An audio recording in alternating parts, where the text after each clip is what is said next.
Bonjour, nous allons corriger les exercices du TD numéro 3 sur les matrices, où il est question en particulier de propriétés du déterminant et de matrices inverses. Commençons par l'exercice 1 qui nous proposait un QCM. J'affiche directement les résultats et on va expliquer chaque question. La première, parmi les propositions suivantes laquelle est fausse, c'est évidemment la troisième. Alors il se trouve que la seconde, déterminant de AB égale déterminant de A fois déterminant de B, est une propriété du cours qui va entraîner celle de gauche. Déterminant de AB est donc forcément égal à déterminant de BA. Et puis, celle de droite est forcément fausse, puisque si je prends la formule du centre et que je remplace B par A puissance moins 1, le déterminant de A fois A puissance moins 1, c'est-à-dire de I, on sait qu'il est égal à 1. Or, il est égal aussi au déterminant de A fois déterminant de A puissance moins 1.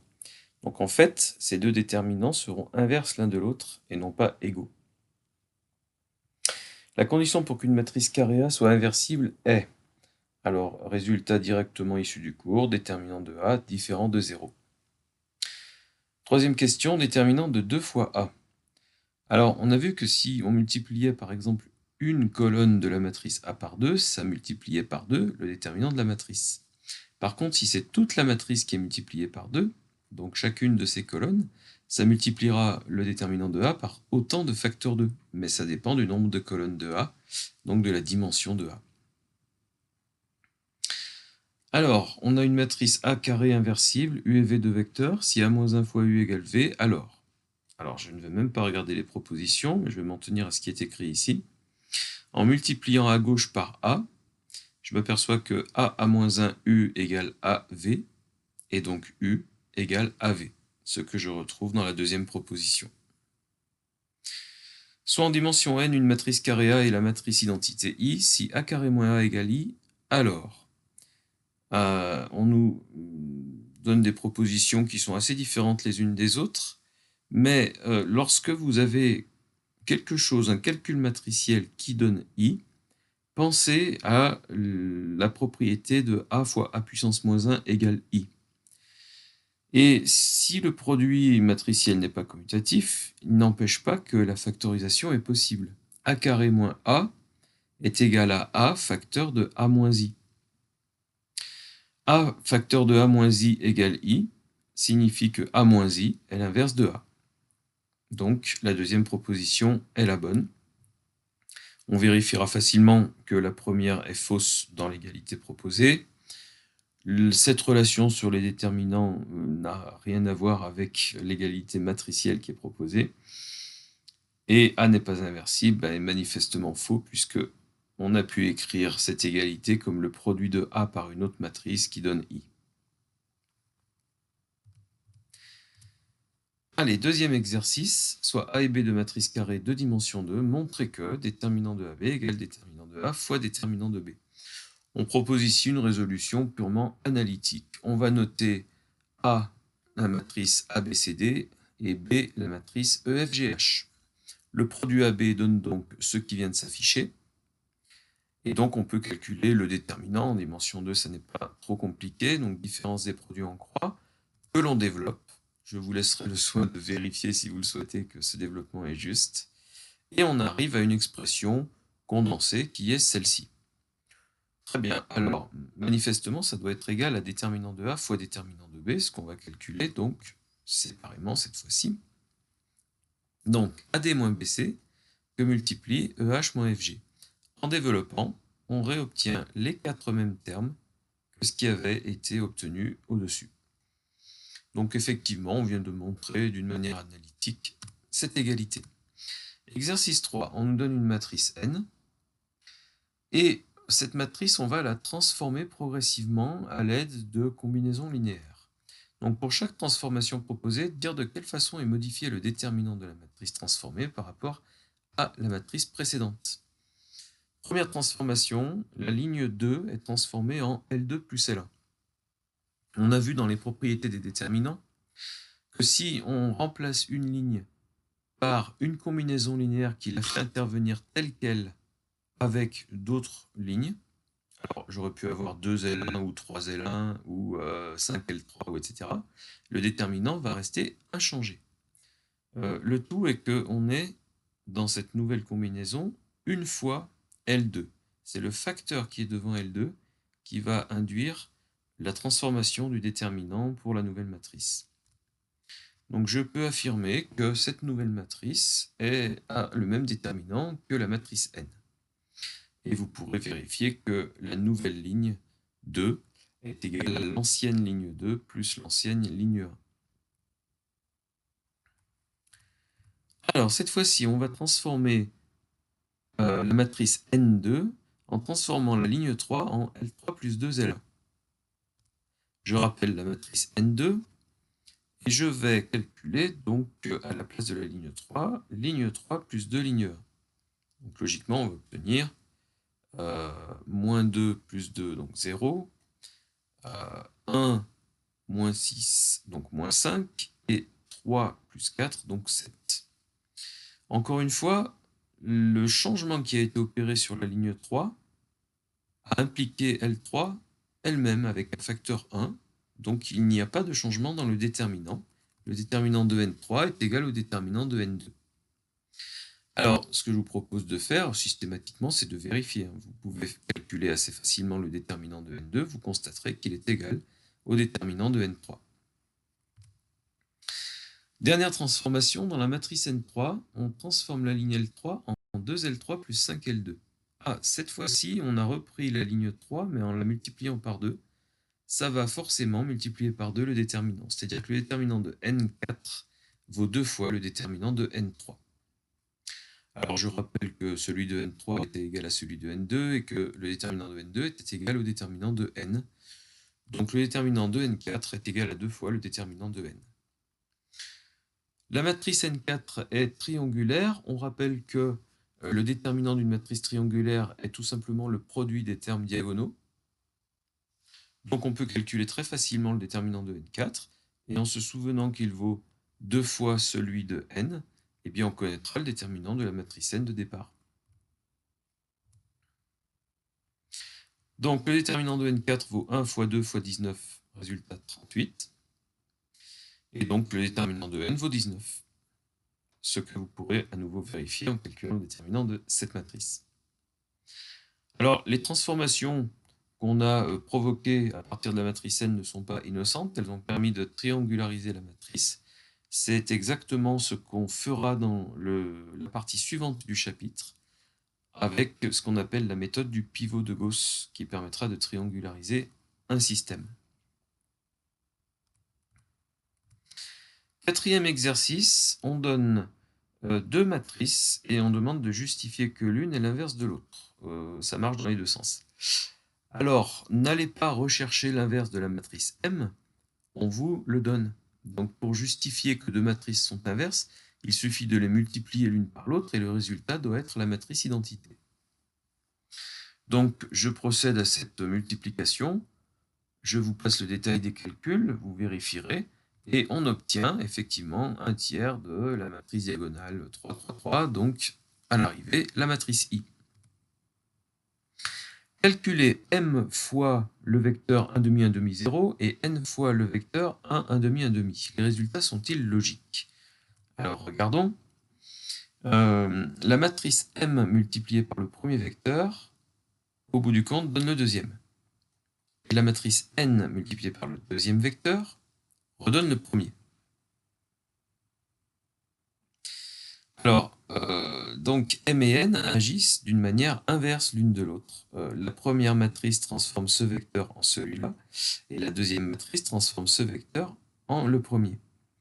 Alors c'est tout à fait logique parce que les deux matrices sont inverses l'une de l'autre, donc elles provoquent des transformations inverses.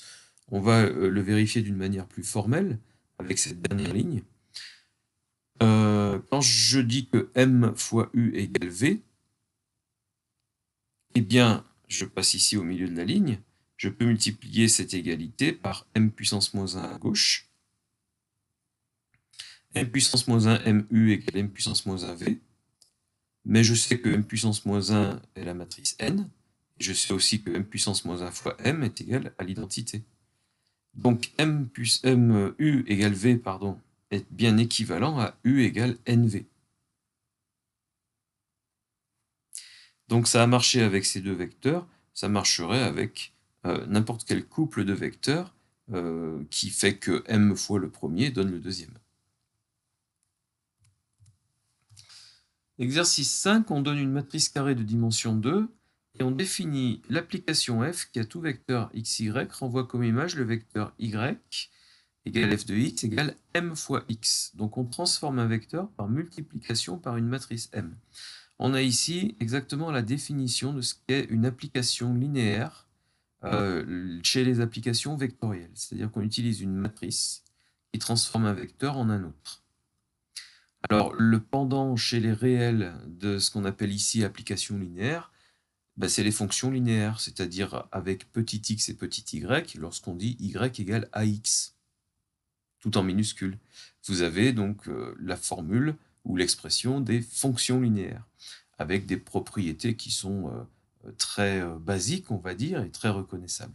Eh bien, vous avez ici l'équivalent chez les matrices de ce qu'on appelle les applications linéaires, et ça sera une partie importante de votre programme l'an prochain. Donc en Bac plus 2. Alors ici, on va simplement jouer entre guillemets avec cette application, calculer l'image par f du vecteur x égale 1 moins 1. Si je calcule la matrice m fois le vecteur 1 moins 1, surprise, on retrouve le vecteur 1 moins 1. Donc il se trouve que 1 moins 1 est un point fixe, on va dire, de l'application f. On appelle ça un vecteur propre, c'est-à-dire que j'ai trouvé un vecteur qui reste inchangé, donc c'est un vecteur propre particulier, reste inchangé par l'application. Petit b, calculer l'image par f du vecteur 2 moins 1. Cette fois-ci, l'image de 2 moins 1 est le vecteur moins 2, c'est-à-dire son opposé.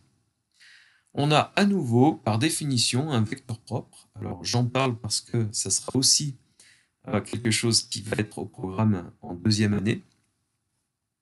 C'est un vecteur propre, mais avec la valeur propre moins 1, c'est-à-dire que y est égal à moins 1 fois x. En tout cas, x et y sont collinéaires dans le premier exemple comme dans le second. Et je ne les ai pas choisis par hasard, ces deux vecteurs-là. J'aurais pris un vecteur un peu plus quelconque, ou en tout cas différent de l'un des deux, non collinéaire ni à celui-là ni à celui-là, il ne se serait pas produit la même chose. Avec le vecteur, je ne sais pas moi, 1, 5, vous pouvez tenter, l'application multipliée par 1, 5 ne donne pas un résultat collinéaire à 1, 5, ni égal ni opposé. Donc il y a deux groupes de vecteurs très particuliers qui vont être soit inchangés, soit opposés par l'application f.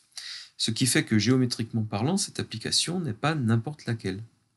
On a une espèce de symétrie ici. Mais vous verrez ça en deuxième année.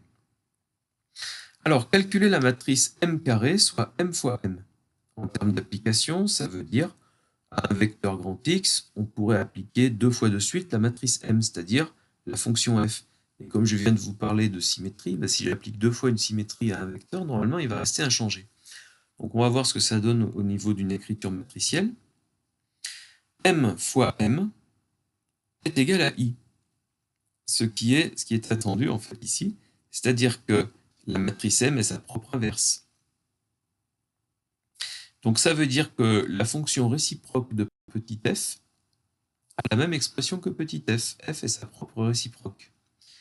Alors, cette fois-ci, chez les fonctions réelles, on est sorti des applications linéaires, c'est-à-dire qu'on ne peut pas faire un parallèle direct et permanent, quelle que soit la situation, entre le monde des fonctions à variables réelles et le monde ici des fonctions à variables vectorielles. Une fonction réelle qui soit sa propre inverse, ça serait la fonction inverse par exemple, f de x égale 1 sur x, qui n'est absolument pas linéaire. Bon, ici on est chez les applications linéaires, et dont certaines peuvent être leur propre inverse. Donc, quelle est l'image par f rond f de tout vecteur x, quelles que soient ses coordonnées x1, x2? Eh bien, m fois x est égal à i fois x, et donc à x.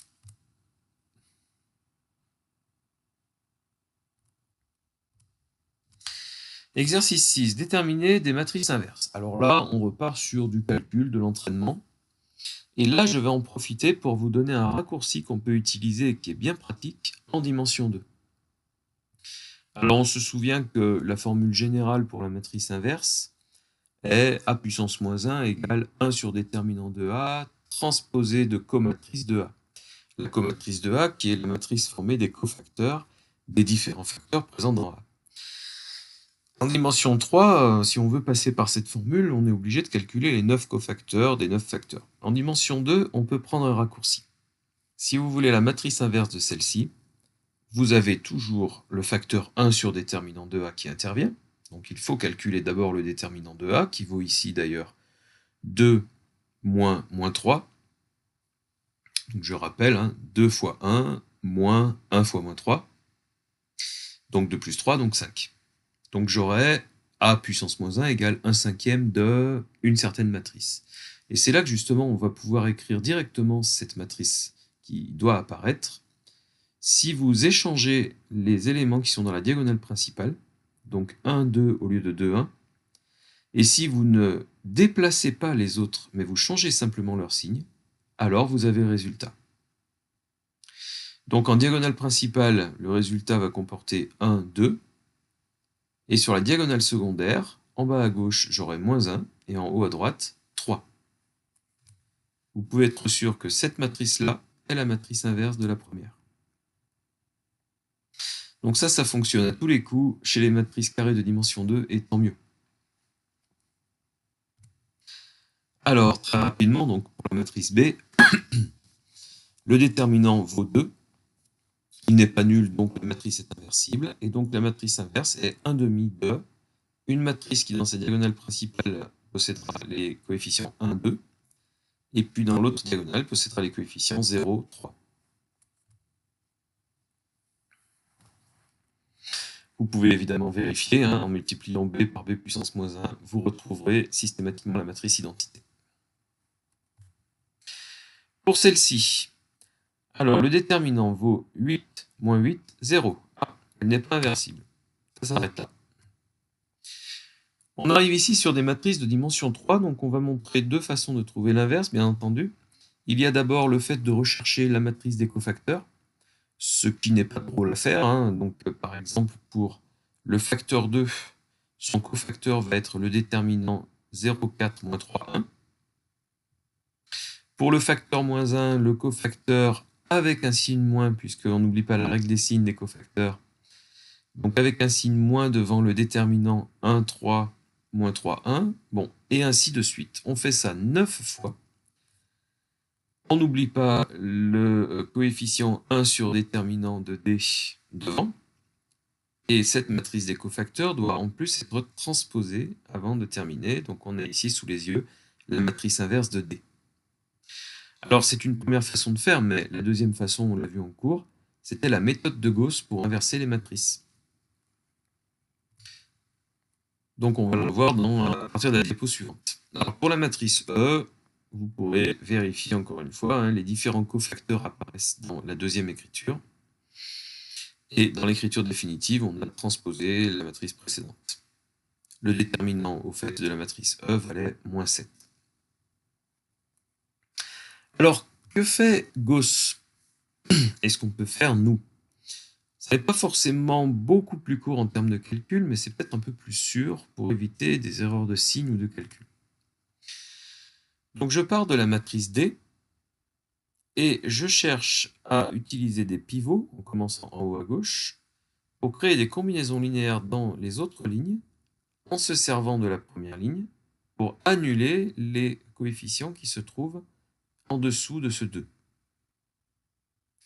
Alors, si je remplace la ligne 2 par 2L2 moins L1, je vais avoir à gauche 2 moins 2, donc 0. Donc ça va bien m'arranger. Et puis, ce qui se passe au niveau du deuxième terme et du troisième terme, on verra bien.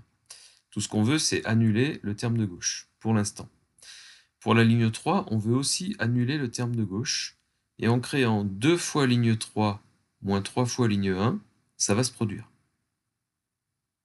En parallèle, je pars de la matrice I et j'applique les mêmes transformations. Voyons ce que ça donne dans une deuxième étape. La première matrice a été transformée de cette façon et la matrice I est devenue cette matrice. Maintenant, mon objectif, c'est de faire apparaître des zéros dans la deuxième colonne, en haut et en bas, en m'appuyant sur le pivot 1 au centre. Donc je remplace la ligne 1 par une combinaison L2 et la ligne 3 par une combinaison L3-L2 dans le but d'annuler le deuxième terme à chaque fois. Ces combinaisons fonctionneront très bien et je n'oublie pas de les appliquer à la matrice transformée ici à partir de I. Ça me donne cette nouvelle étape à partir de laquelle il en reste encore une. Il faut maintenant faire apparaître des zéros dans la troisième colonne, en première ligne et en deuxième ligne, en s'appuyant sur le pivot qui se trouve en troisième ligne. Donc là, il faut peut-être tâtonner un peu parfois, mais on trouve des combinaisons qui font que effectivement ça va marcher. 14 fois ligne 1 plus ligne 3 va donner un 0 à droite. Ici, entre ligne 2 et ligne 3, c'est 21 fois 8 qui va pouvoir se simplifier avec 2 fois 84. Bon, il fallait le trouver. J'applique les mêmes transformations à droite et j'obtiens ça. L'objectif de ces trois étapes a été de faire apparaître tous les zéros nécessaires pour diagonaliser la matrice de départ. Maintenant qu'elle est diagonale, je vais finir de la transformer en la matrice I en faisant dans chaque ligne les divisions qui s'imposent. À droite, j'effectue les mêmes divisions et je n'affiche pas le résultat, mais ces divisions-là vont me donner au bout du compte la matrice inverse de la matrice D qui était présente en haut à gauche. Vous vérifierez avec la diapo précédente, ça sera bien la même matrice inverse que celle qui avait été trouvée précédemment. Alors, qu'est-ce qui se passe pour la matrice E? Eh bien, on recommence suivant la même logique. La matrice E possédait déjà un 0 en bas à gauche, donc on n'a pas de transformation à faire au démarrage en ligne 3, tant mieux. On ne s'occupe que de la ligne 2 avec le pivot 5 au-dessus. Donc, je crée la transformation 5L2 moins 2LA. On trouve ensuite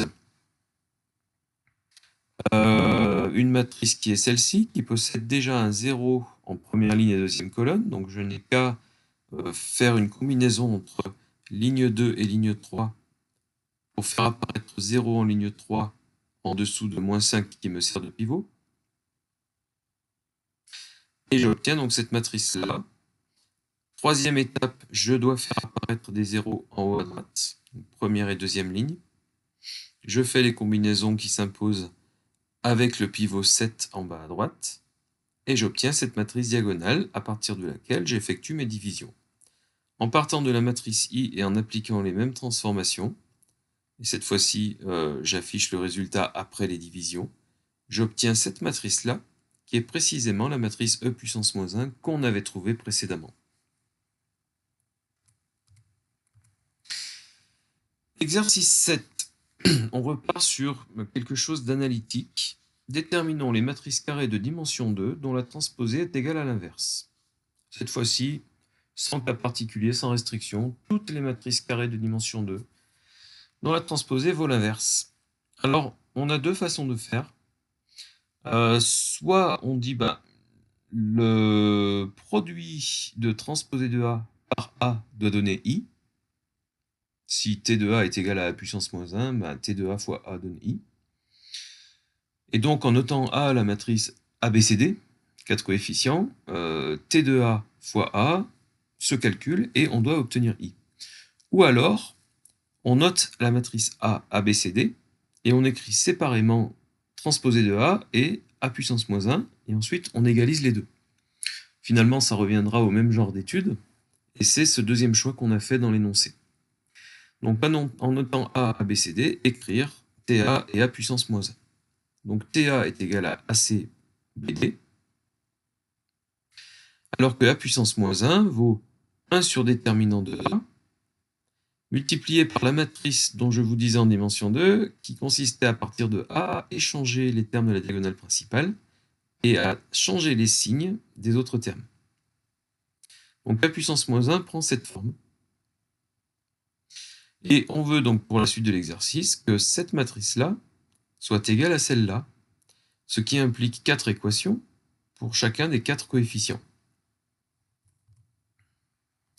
Alors, montrer que l'égalité de ces deux matrices, quant à leurs termes diagonaux, la diagonale principale, donc uniquement en regardant les deux termes diagonaux, entraîne forcément A égale 0, ou alors déterminant de A égale 1 ou moins 1.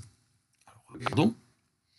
Les diagonales principales nous montrent que A, ici, doit être égal à D divisé par D moins BC, et en bas à droite, D doit être égal à A divisé par AD moins BC. En remultipliant tout par AD moins BC, A facteur de AD moins BC doit être égal à D. Et donc je remplace D par ce facteur-là en dessous. A AD moins BC égale A sur AD moins BC. À la limite, si je veux me convaincre de ce qui est écrit ensuite, je peux ramener le diviseur AD moins BC à gauche, ce qui me montre que A fois AD moins BC au carré doit être égal à A. Deux solutions, soit petit a égale 0, donc 0 égale 0 et c'est vrai, soit AD moins BC est égal à 1 ou à moins 1. Donc effectivement, A égale 0, où le déterminant de grand A vaut plus ou moins 1. Montrer que le critère A égale 0 entraîne à lui seul la situation déterminant de A égale 1 ou moins 1.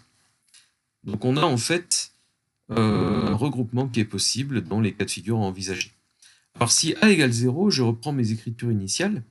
La transposée de la matrice A est cette matrice-là, alors que la matrice inverse devient celle-ci.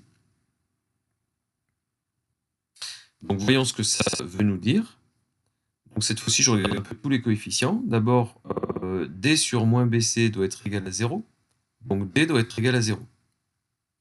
Ensuite, B doit être égal à 1 sur B. C doit être égal à 1 sur C. Et D doit être égal à 0. C'est ce que j'avais obtenu ici de toute façon. Donc pour que B soit égal à 1 sur B, donc égal à son inverse, et y compris C, il faut que B soit égal à plus ou moins 1. Il ne peut pas en être autrement. Mais si D égale 0 et B et C valent plus ou moins 1, ça implique que le déterminant de la matrice A, qui vaut moins BC dans ce cas, va être égal à plus ou moins 1 également. Donc effectivement, A égale 0, et cette égalité évidemment, entraîne que le déterminant de A égale plus ou moins 1. Très bien, donc on va étudier séparément le cas déterminant de A égale 1 et le cas déterminant de A égale moins 1. Alors, si déterminant de A égale 1, la matrice inverse est grandement simplifiée puisque je n'ai plus à considérer 1 sur AD-BC, AD-BC égale 1. Donc cette matrice-là, la transposée de A, doit être égale à cette matrice-là qui est l'inverse de A. En égalisant les différents coefficients, on s'aperçoit très rapidement que tout bêtement, A doit être égal à D et B doit être égal à moins C. Alors si A égale D et B égale moins C, je réécris le déterminant en dessous, qui devient A carré plus B carré égale 1. Donc la relation qui existe entre A et B n'est pas n'importe laquelle. Ça ressemble beaucoup à cosinus carré plus sinus carré égale 1. Et effectivement, c'est comme ça que ça va se comporter. Donc A au carré est un nombre qui est inférieur ou égal à 1, sinon cette égalité serait impossible. Et B vaut plus ou moins racine carrée de 1 moins A carré, ce qui est la transformation de cette égalité. Donc, quelle est l'allure des matrices grand A possibles? Eh bien, il y a deux versions. En tout cas, sur la diagonale, on doit trouver le même nombre. Et sur l'autre diagonale, on doit trouver quelque chose qui est en relation avec les termes présents sur la diagonale principale. Donc c'est soit le terme positif en bas à gauche et le terme négatif en haut à droite, soit le contraire. En tout cas, B égale moins C. D'accord? On ne peut pas avoir deux fois la racine carrée, par exemple. On a forcément deux nombres opposés sur la diagonale secondaire. Voyons maintenant ce qui change pour déterminant de A égale moins 1. Petite remarque, c'est ce que j'avais fait il y a une minute. A est cantonné à l'intervalle moins 1 comme un cosinus, et plus ou moins racine de 1 moins A carré représente le sinus de l'angle qu'on pourrait citer si on voulait le citer. On a en fait sans trop les nommer ici, des matrices qui servent de matrices de rotation. Alors, on avait vu tout à l'heure dans un autre exercice qu'une matrice appliquée à un vecteur par produit était une application linéaire qui représentait une certaine transformation du plan en dimension 2 ici. Eh bien, les matrices qu'on a sous les yeux sont des matrices de rotation. Elles auront pour effet de faire tourner n'importe quel vecteur du même angle, quel que soit le vecteur de départ. Là encore, application en deuxième année, ou dans mes futures vidéos où j'en parlerai abondamment. Déterminant de A égale moins 1, donc on a cette situation-là qui change, et évidemment le facteur 1 sur moins 1 va venir influer sur les signes à placer dans la deuxième matrice ici. Donc on n'a pas tout à fait les mêmes relations. Cette fois-ci, A doit être égal à moins D, alors que B doit être égal à C. Donc les relations sont échangées, si vous voulez, entre les couples de coefficients. Par contre, on retrouve ici, avec ces égalités, et le déterminant égale moins 1, moins A carré moins B carré égale moins 1. C'est-à-dire A carré plus B carré égale 1, on a toujours la même relation. Donc on retrouve ce qu'on avait obtenu précédemment, mais ces relations-là sont modifiées. Quelle est l'allure des matrices? Elles ressemblent beaucoup aux précédentes, sauf que cette fois-ci, les deux nombres de la diagonale secondaire doivent être égaux, et ceux de la diagonale principale ne le sont plus. Ici, on n'a plus des matrices de rotation, et on pourra d'ailleurs ultérieurement se poser la question de la transformation géométrique créée par ces matrices-là. Exercice 8. On donne une matrice un petit peu particulière si vous regardez les colonnes 2 et 3. En tout cas, voilà cette matrice. Calculez A carré, puis montrez que pour tout entier n supérieur ou égal à 3, A puissance n égale O. On avait vu ça dans le PD2, on appelle ça une matrice nilpotente, et en plus nilpotente d'ordre 3 ici. Alors, on prend son mal en patience, on calcule A fois A, on trouve cette matrice, et enfin A au cube qui est égal à A au carré fois A, ou A fois A au carré, d'accord, le produit matriciel étant associatif, A fois A carré est forcément égal à A carré fois A. Je parle bien d'associativité. Et nous avons donc A au cube qui, après calcul, nous montre la matrice nulle. Donc effectivement, ça fonctionne. Montrer que de telles matrices, dites nilpotentes, ont forcément un déterminant nul. Ah, il n'était pas forcément évident au départ que le déterminant de A soit nul. Alors, on va utiliser plutôt une propriété des déterminants. On sait que le déterminant de A fois B est égal à déterminant de A fois déterminant de B.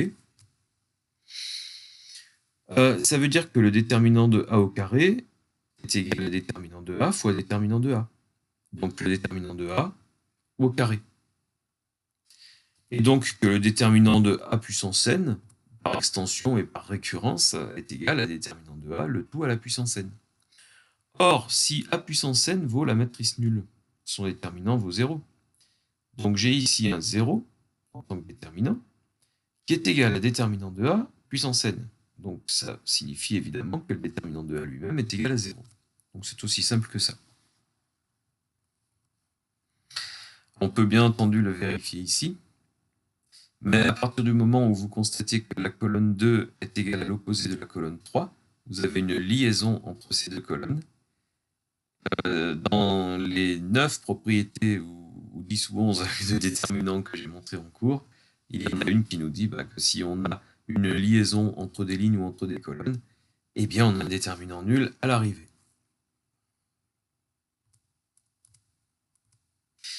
Neuvième exercice, on part sur une égalité qui ressemble un petit peu à ce qui avait été donné dans le tout premier exercice, le QCM.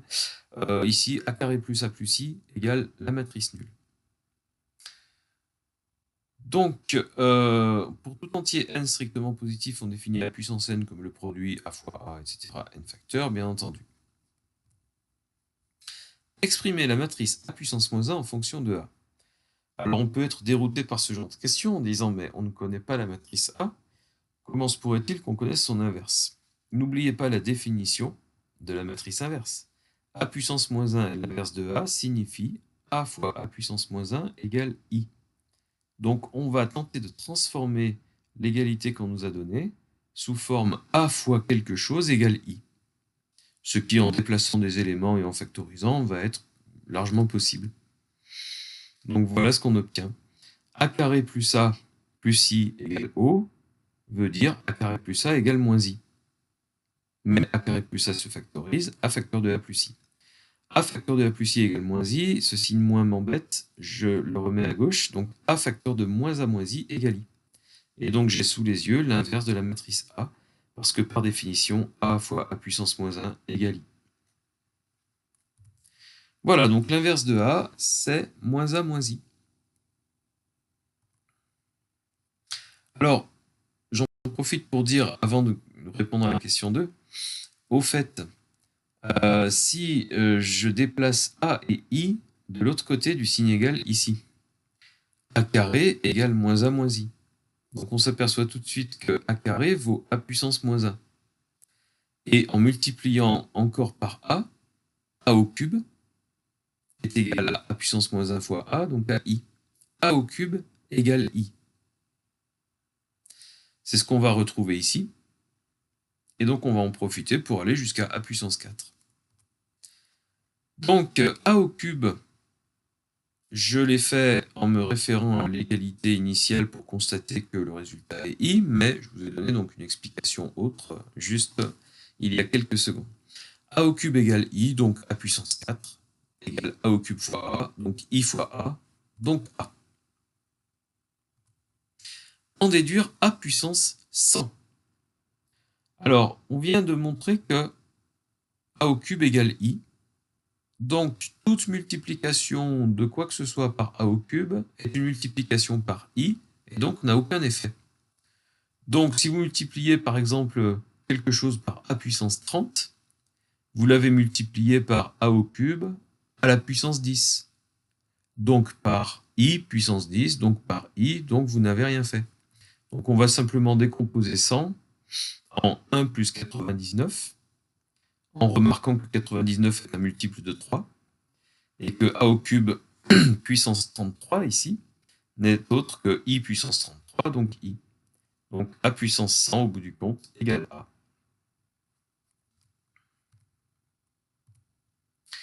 Exercice 10, on considère la matrice A qui est celle-ci, la matrice B qui est celle-là, qui est tout simplement un tiers de A. Justifier que la matrice A est symétrique. Alors, on avait une définition au début du chapitre qui nous faisait regarder symétriquement par rapport à la diagonale principale, peu importe les termes de la diagonale, mais effectivement, de part et d'autre de la diagonale, on observe les mêmes nombres, donc 2, 2, 2 et 2, 1 et 1. Donc on a une symétrie. Bon, très bien. Purement une question de cours qui, d'ailleurs, n'a pas forcément d'influence sur la suite. Vérifiez que les trois vecteurs colonnes de la matrice A sont 2 à 2 orthogonaux. Ah, la matrice A n'est pas n'importe laquelle. 1, 2, 2 et 2, moins 2, 1 sont manifestement orthogonaux, d'après ce qu'on nous dit. Donc, en faisant un produit scalaire, on doit trouver 0. 1 fois 2, plus 2 fois moins 2, plus 2 fois 1. Et effectivement, ça vaut 0. Mais c'est vrai aussi pour la colonne 2 scalaire colonne 3 et colonne 1 scalaire colonne 3. Vérifiez que le déterminant de la matrice B vaut 1. Bon, très bien, alors on va se pencher sur la matrice B maintenant. Et puisqu'on nous donne tous ces coefficients, eh bien on va calculer le déterminant de la matrice. Alors, je calcule donc le déterminant de cette matrice-là. Je ne vais pas m'amuser à mettre des tiers partout dans mes coefficients pour ensuite calculer un déterminant avec des fractions. Donc je calcule d'abord le déterminant de la matrice A, qui est une composante de B, et je trouve 27. Or, en dimension 3, déterminant de K fois A vaut K au cube, fois déterminant de A. Le déterminant de A valant 27, donc 27 fois K au cube. Or, B vaut 1 tiers de A. Donc pour la matrice B, K vaut 1 tiers. Le déterminant de 1 tiers de A vaut donc 27 fois 1 tiers au cube. Or, 1 tiers au cube vaut 1 sur 27. Donc le déterminant de B vaut 1. Montrer que B au carré égale I. Alors, voilà le fin mot de l'histoire, c'est-à-dire qu'en fait, on a une matrice B qui n'est pas quelconque du tout. Je multiplie B par elle-même. Et là encore, on prend son mal en patience. Et on s'aperçoit qu'effectivement, on tombe sur la matrice I.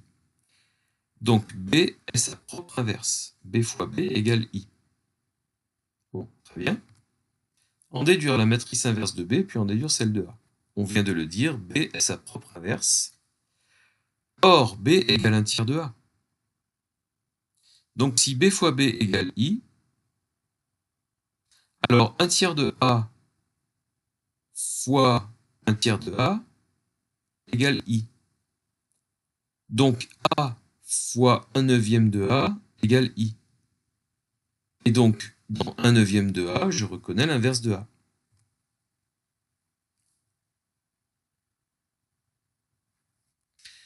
Je vous laisse méditer là-dessus et réécouter si vous souhaitez l'explication. Je vous remercie d'avoir eu le courage de suivre cette vidéo jusqu'au bout. Je vous donne bien sûr rendez-vous pour la suite du programme où on résoudra des systèmes grâce aux matrices, donc pour les 2 dernières parties du chapitre. Merci et à bientôt.